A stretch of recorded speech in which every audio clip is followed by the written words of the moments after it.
के कुछ ना कहूं राम परवेश चूरे चूरे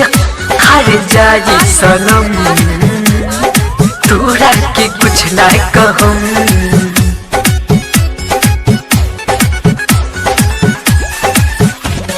झूले हार जाई सनम तोरा के कुछ ना कहम झूले हार जाई सनम तोरा के कुछ ना कहम ई कत कइले जियत मुइले दिलवा पे खंजर हमारा चलइले सहले हम सारा जखम चोरे हार जाई सनम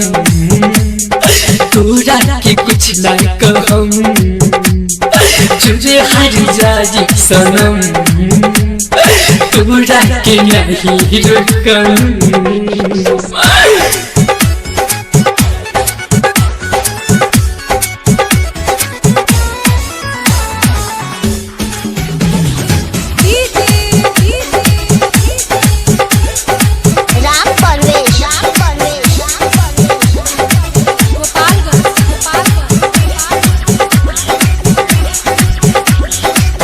दिल हमारा के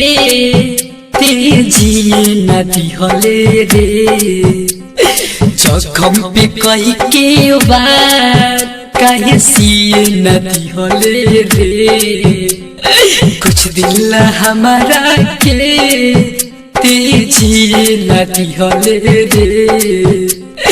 जखम पे कही के बात कहे सिए नदी हले रे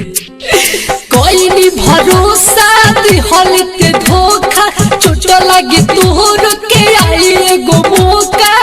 तबे तोरा से पूछम चोरे हार जाई सनम अब तोरा के नहीं रोकम चोरे हार जाई सनम तोरा के नहीं रोकम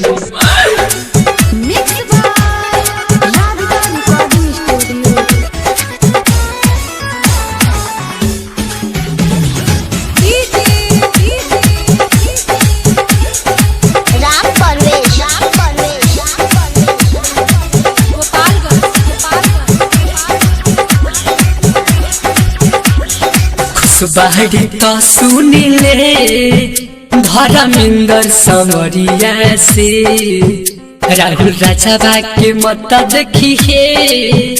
अपन कातिल नजरिया से खुश बाहरी तो सुनिले विवेक विदेशिया से अभिषेकवा के मत देखी है अपन कातिल नजरिया से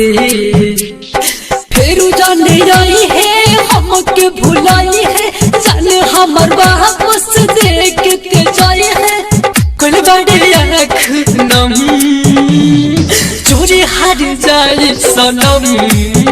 अब तोरा के कुछ ना कहम चोरी हार जाए सनम तोरा के नहीं रोकम।